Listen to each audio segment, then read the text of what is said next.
Hey guys, welcome to Healthy Together Live Week 4.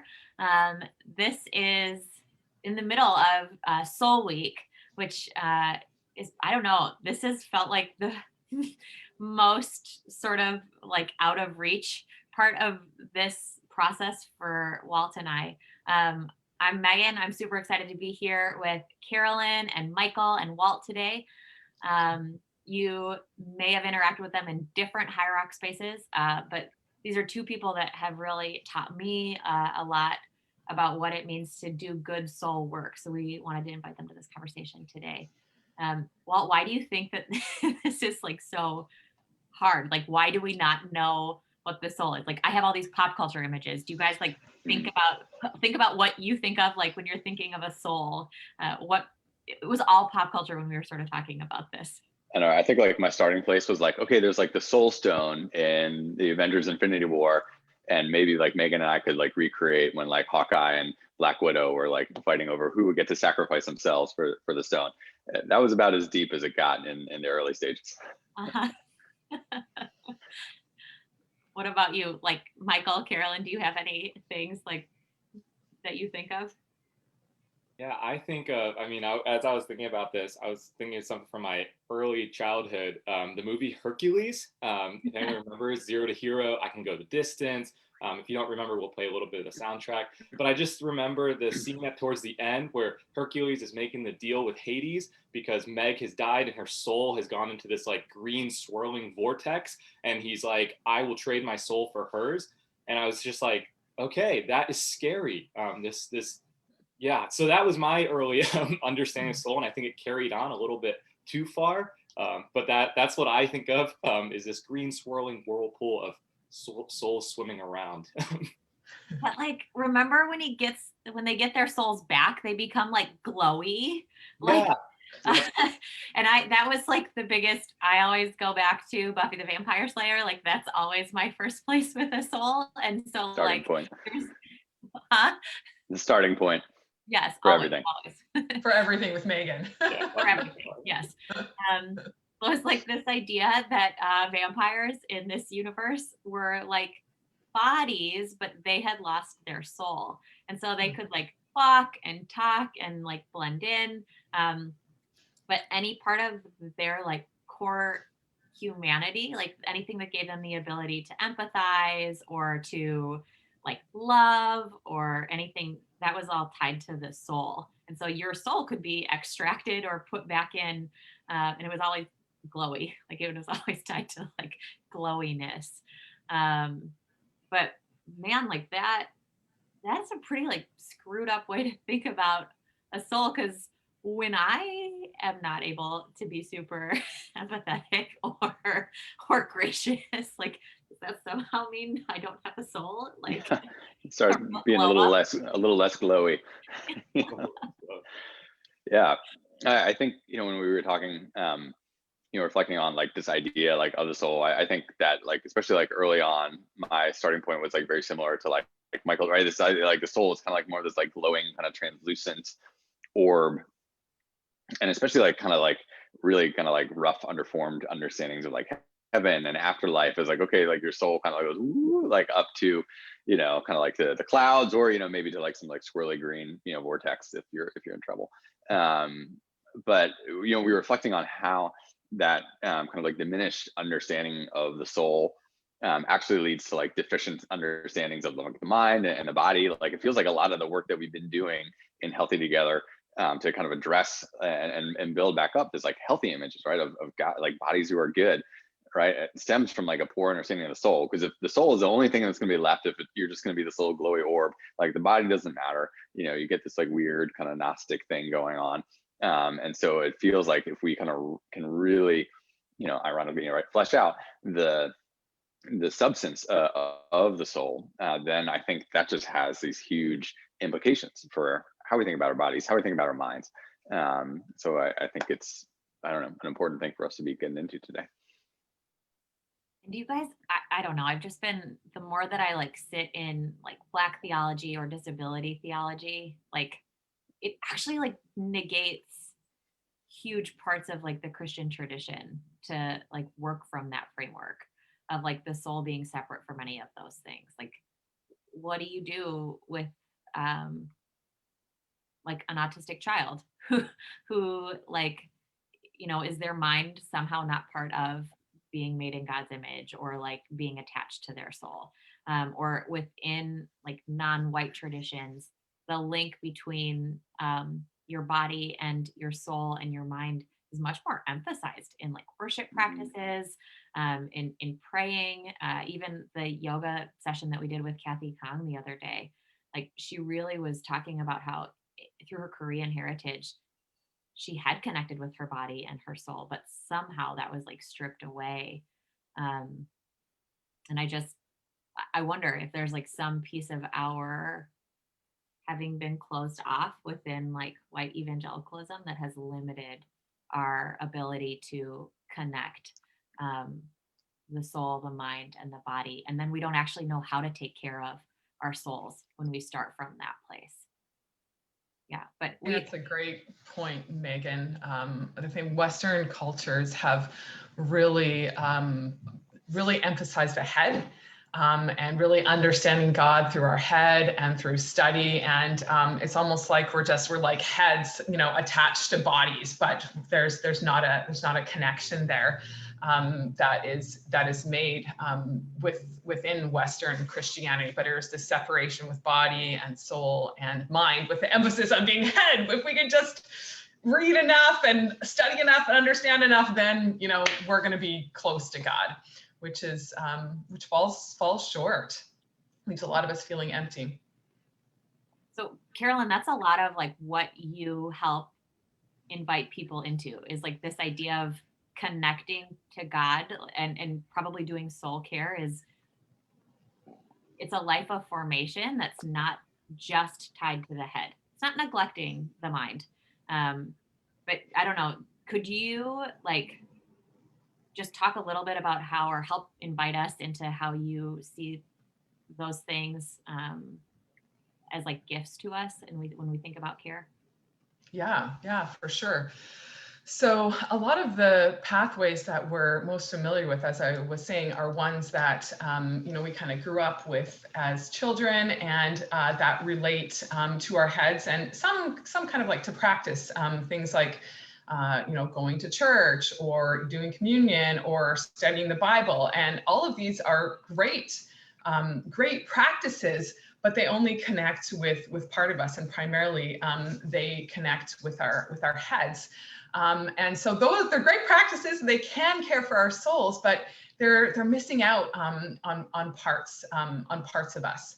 And so it's really important, if we're going to care for our souls, for people to be able to experience other spiritual practices and other spiritual pathways. Because for some people, and I think really for all of us, to some degree or another, the way that we connect with God best is not through the intellect.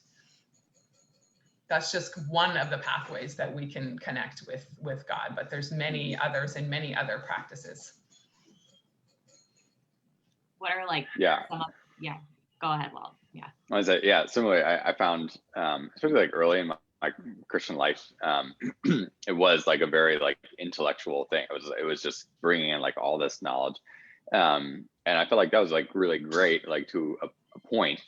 But then I realized like I need more. Like there was a kind of disconnect, I think, between, reading some really good theology, right? Or like learning some new, exegesis on a passage, right? Like cool stuff, but like wasn't like helping me like feel more connected to God. Wasn't kind of like nourishing. Like I didn't feel like kind of refreshed and restored in my soul. But I didn't know like what are the other options out there. Like like this is supposed to be like the one way, like the silver bullet. And so it wasn't until later where I was kind of opened up to some of these like spiritual pathways that you were alluding to, that I felt like, there's actually like freedom and invitation to explore different ways of connecting with God. That's not jettisoning like scripture and theology and saying they're unimportant, but as a practice of really like kind of like nourishing my soul, like helping like foster that deep sense of connection and communion with Christ. That there were other kind of levers I could pull, so to speak, that would help build that up. So one of them for me was like just like being outside in nature, like not that I'm like going out like into the woods for a long extended period of time, but just like making a point to walk around my neighborhood, to kind of like be free from devices and electronics, and just invite God to just be present with me and help me to be present to God. And that really, I think, shifted my own way of experiencing God. That felt kind of like embodied, right? It's me kind of like being out, being active, and yet also experiencing something of God that was like deeply healing, deeply comforting, that I wouldn't have been able to access if I was just kind of walking the one road. Yeah, that's well said, Walt. And you kind of laid out there. There's different spiritual pathways, and a spiritual pathway is simply the way that we connect most naturally with God. I like to think of it as the place or the way that God feels closest.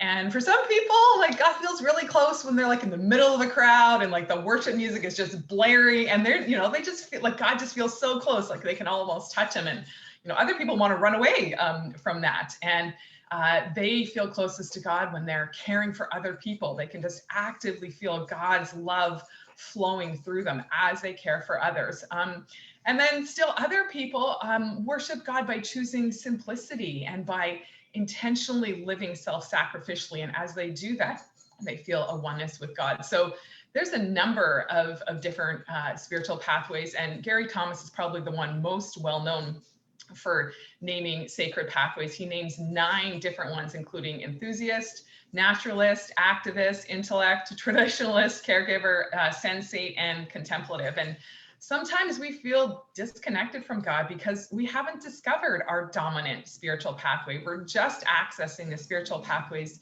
we were taught as a kid. And so often when people start to realize like, oh, like there's different spiritual pathways, like I don't just have to, go to church or just read the Bible. It's like new life is just being poured into them. And I think during this time in the pandemic, especially when even our regular spiritual practices, like going to church, and meeting with others in small group, they've been disrupted. It's more important than ever to get in touch with what your dominant pathway is and find those ways that you can care for your soul. Go ahead, Michael. You're Yeah, gonna say something. And I think something that I've been reflecting on when it comes to spiritual pathways is this trying to kind of go against the idea that like this spiritual pathway is going to like get me to God, right? That it's going to move me closer to God.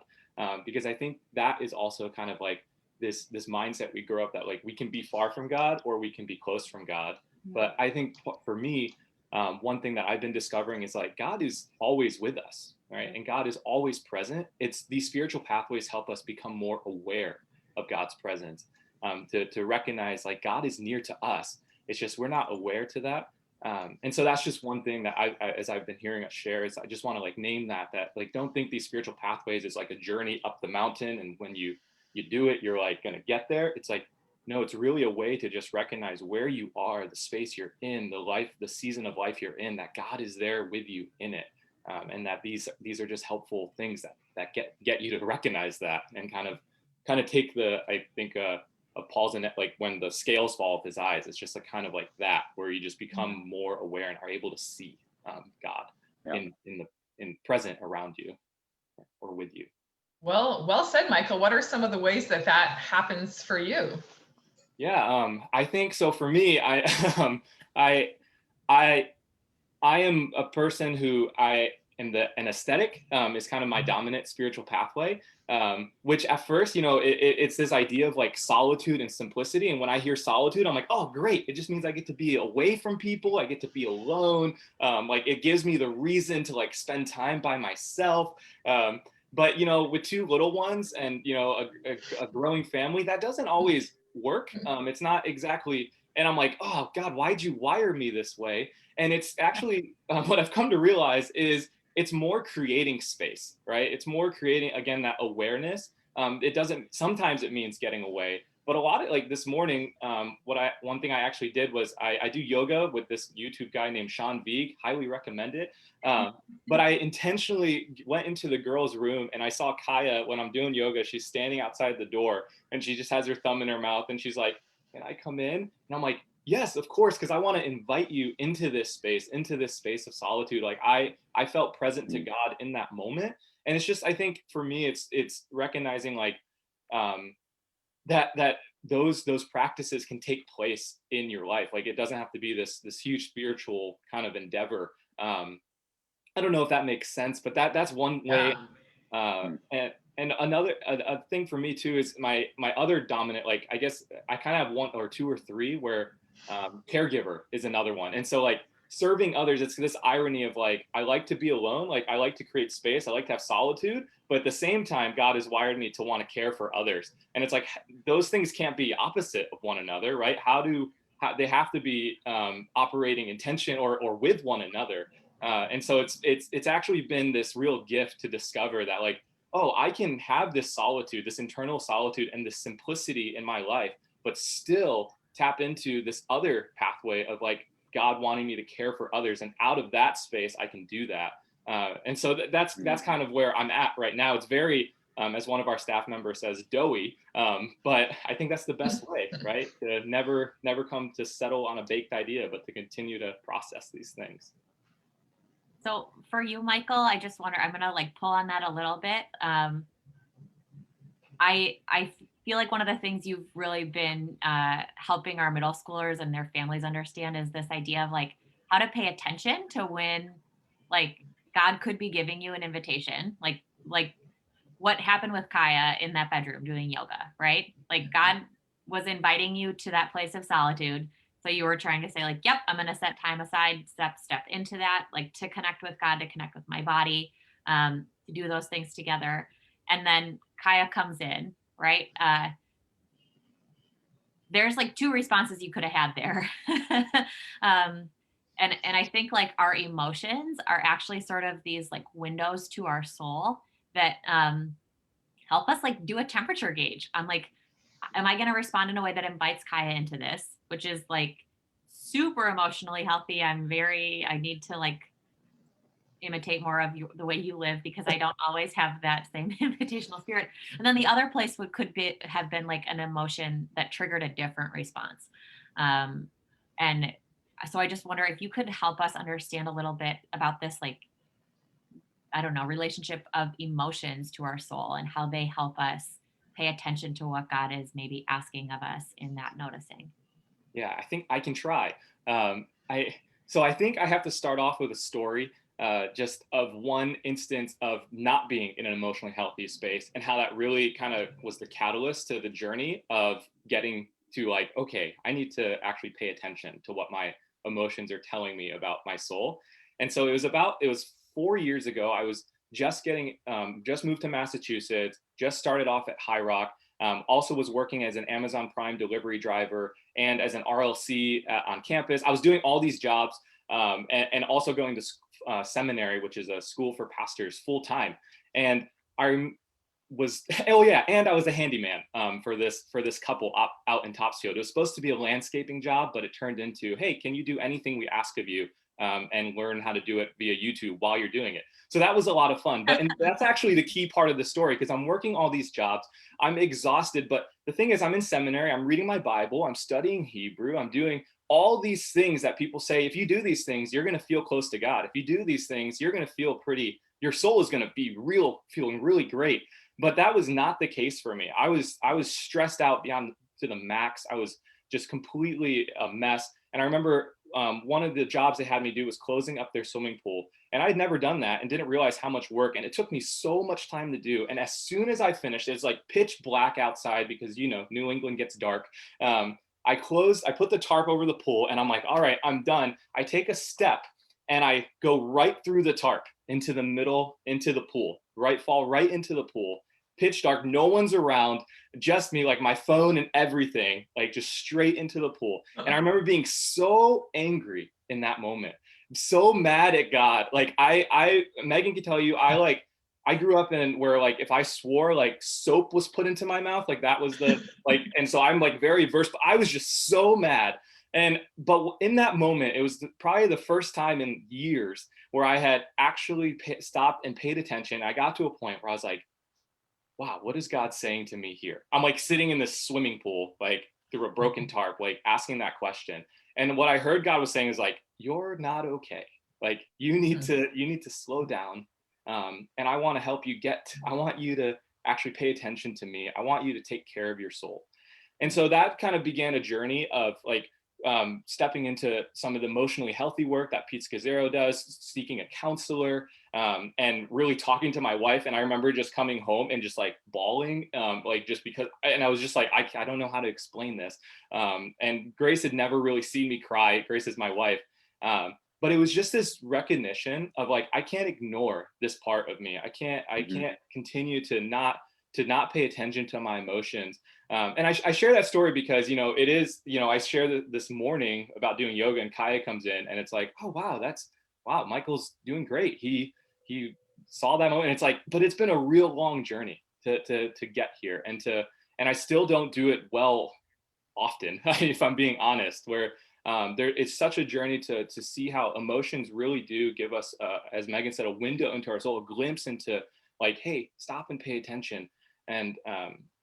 And I think of a quote by C.S. Lewis, which one of my buddies would make fun of me because I'm bringing him up, but he talks about this idea of how God whispers, right, throughout, like whispers to us, but he shouts in our pain, and pain is an emotion. And so often we can ignore that. And I just learned that you can't ignore your emotions because it really is part of who you are. And it's going to be the indicator, the red light that says, hey, or the yellow light that says, slow down and pay attention. So sorry, that was a long tangent, but that's kind of like just been the journey that I've been on. So. But like when we're disconnected from our bodies, when we shut down our cues towards our mental health, right? When we just try to keep going and I would say like achieving or like getting past, like we actually lose our ability to like use our emotions in ways that help us take steps towards health. And I hear in that story that God like literally stopped your body, like shocked your mind through the fall. Like, yep. And it was like, okay, what else do I need to do to try to get you to take care of all these parts of yourself? Yeah. And I think part of it too, what made the journey such a struggle was not having language around emotions. It's like, I kind of know how I'm feeling, but I really don't know how to name this beyond just like a surface level, I'm mad, right? Or I'm sad, or I'm not well. And I think that, because you asked me or you mentioned students, and that's one thing we've been doing this month is really trying to just help students foster a language around emotions, just recognizing that in our culture, for whatever reason, we don't do this well. And Orange actually released, Orange is a curriculum we use, and they released this like amazing tool that I think would be great to even like, maybe we can share it on Facebook Live, but called the Feelings Wheel. And basically the way it works out is it gives us kind of these 6 core emotions to describe how we're feeling, but then it expands out to give us vocabulary to really get to what is it exactly that I'm feeling. So if I'm feeling mad, okay, that's the general emotion. But am I feeling salty? Like, am I just like really bitter towards someone else? And like, or am I just frustrated, right? And recognizing those are 2 different things. And where does that come out of? Like, you can see the outer circle is kind of like, it's coming out of this feeling of betrayal or feeling disrespected. And I think it's so important to name these things, because we often just get to like, I'm mad, and then we're like, and that's good enough. Like that's as far as I'm gonna go. And then it doesn't help us because we don't actually know what the root of the problem is. And that's kind of been the journey that I've been trying to invite students and our leaders into, is like, let's like, we're doing a series called Moods, because we want to recognize our emotions aren't bad things. They're a part of who we are. And we don't want to look at them with judgment. We want to name them, but not shame them, right? That's like, we really want to move into that space, because I think so much around emotions is shame-based. And that's kind of where I'm hoping to lead students and leaders and people out of, like, to see that naming our emotions actually leads us to healing. And I feel like I look at this inner circle here, this inner wheel. Can you guys see that when I'm doing that? I don't really know how this is showing up on Yes. But like those inner things are all things we see reflected of like God's character in scripture. Like God is happy. Like God, I would say like surprised could sort of be like delighted almost like that Fascinating. God invokes wonder and surprise. And like when people come in contact with God, like they are scared. We see like God's anger and disgust and God's grief. Like none of these things are they're not shame-based things because like they reflect God. And really like at the core of it, if I were to like I don't know, extrapolate here, like that is why soul care matters. Because our souls are a part of us that reflect the image of God. And so when we can name those emotions, when we can get in touch with them, like we are more accurately able to represent God instead of sort of like the diluted versions that get twisted through our own protection mechanisms and stuff. Yeah. I'm really struck, like, this is our fourth week running these, and I feel like the common thread I've just seen kind of like come up again and again is just how our like performative drive is just so often like kind of at the root of like what's kind of like degrading and breaking down all of this health in these other areas. Michael was talking about, kind of like having to like do, perform, right? And obviously that's driven by like other factors like your education and providing for your family and things like that, but just feeling like it can't stop, right? Or kind of like, okay, well, like I have to be like intellectually engaged, right? And I have to like know the things and know all things and know more, right? In order to be like connected to God and good. And yet that spirit of, doing more, that spirit of competition, that spirit of kind of like one-upmanship, or just like being better, being more, is just killing our souls and our bodies and our minds. It's causing us to miss the image of God in others, right? Or sacrifice their well-being over our perceived success. And so I feel like for me, like this whole month has just been this huge like wake-up call to kind of like lay down like that, those like narratives and those lies around performance and achievement and success that are so grounded in just worldliness and competition, and not in the life and the goodness of God, right? That God is constantly calling out like to life. And Michael, when you went through the pool and God was like, "You're not okay," it wasn't like you're bad, Michael. It was like, it's not the life I want for you, Michael. Like this, I want something better and richer for you.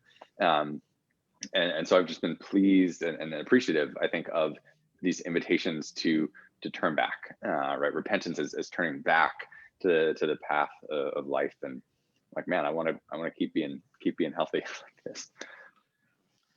Something else that came to mind, Michael, when you were sharing and talking about emotions. I don't know about y'all, but I've experienced a whole different range of emotions the last 8 months, I feel like, those emotions are really windows into my soul and invitations to be with God. And so, I'm not super comfortable with all of the range of emotions, especially the ones that are not sort of in the happy like domain, right? Like the other ones.